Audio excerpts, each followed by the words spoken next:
You know what? I'm going to surprise you. I've already reached out to Dr. Shepherd Mpo. So he's agreed to come on the series. So we're going to do an interview maybe later on. And then we did Dr. Nyashamboti's book on apartheid studies on this series. Okay. So you are talking of people that we've already interacted with. So we know the line. We are tracing the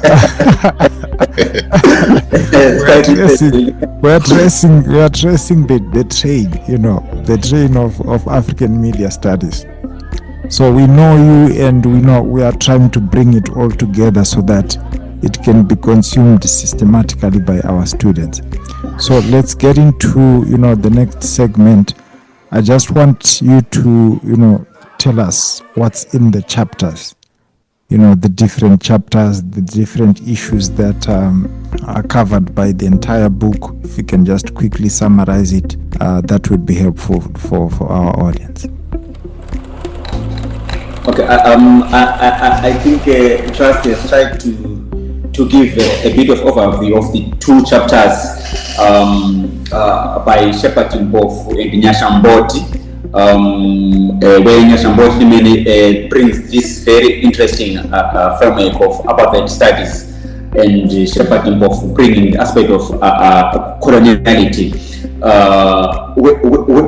And I will link. So our book is with three sections. The first part, it looks at the decolonial approach, where scholars engage or in their writing, they then link heavily the decoloniality and its use as a framework in African media systems. And then the second section, it looks at the politics of large language models, how these large language models work, and also their influence in terms of knowledge production. And then the last part, it looks at Ubuntu. It brings scholars who try to work mostly with on issues of Ubuntu. So those are the three sections. So you can tell that even the last section is somehow offers a solution, in terms of where they tend to advocate mainly for the use of Ubuntu in African media ecosystem. But I think besides the first section, going back to the first session, besides what Trust has said on Mboti and Shepherd Mpo, there's a chapter by Lungile Tshuma where she looks at bringing the issue of feminism to the application of AI, where she looks at the biases which are there, especially against women. And secondly, I think she brings another very interesting element in terms of how the usage of AI and how women can find the use of generative AI, where she argues that in these African setup, for example, in Zimbabwe, where there are a lot of economic pressures, women end up focusing on what is more important, which is bringing food to the table, than being worried more on the biases around AI. So as a result, they tend to cope with these inequalities because they see them as more distant as compared to the pressing as compared to the pressing issues.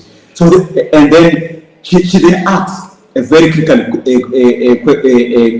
question: is generative AI now a new kind of glass ceiling for women in the global south? And then we move on now to look at the issues of large language models. I think I'll pick one paper and then ask Trust to add others. Where Lungile Mate brings a very interesting aspect where he's using these generative AI tools. Like ChatGPT, where he asks generative AI tools in his local languages, Tonga, Nambia, and so forth. But these tools, they can't respond because they are only made to respond to English-related issues. So they cannot speak to anything outside English language. So what does it mean to these local communities? Mm-hmm. It means they are excluded from this discourse. Yes. They are being marginalized. Mm-hmm. So their knowledges, they will remain less important. They will never actually form part of this global discourse. I think this will take me back even to our dedication, where we are dedicating it to these local communities, where we argue that it is this knowledge from these local communities which actually should propel us to the use of AI, which should shape our understanding of AI, even the African media systems of interest. Nice. Yeah. So, I mean, Lungile has already spoken about the challenges that comes with low resource languages or low language resources. I think maybe the underlying problem really is that you can only participate in this ecosystem if you have resources to train these models, right? And we know that big tech only focuses on languages which can help them profit or make money out of them. Now you can think of languages that are spoken by very few people. You just mentioned Tonga, for example.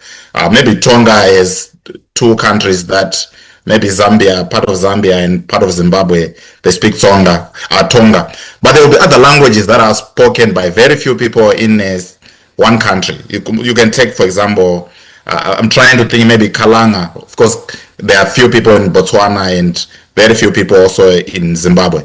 So if you are in the business of training these models, right, and you are thinking of profiteering out of these models, you're probably not going to invest in these low language resources. But again, it disenfranchises these communities.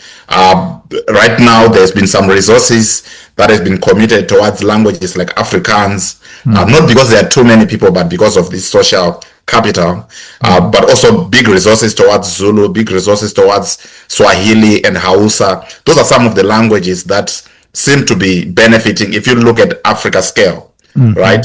But again, there's like inequality within these African languages. Right? So you find that there's perpetuating of inequalities even within Africa, but also as Africa interact with other countries.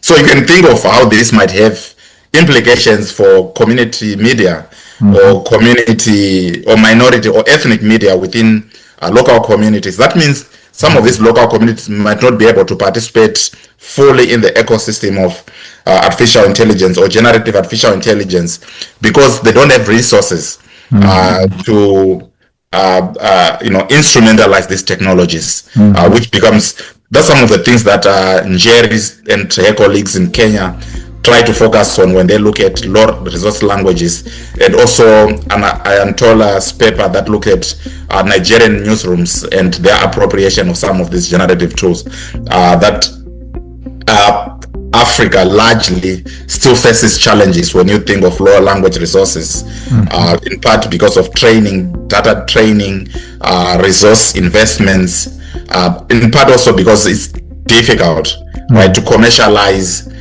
data, especially when it is focusing on a minority ethnic language, which perpetuate these colonial imbalances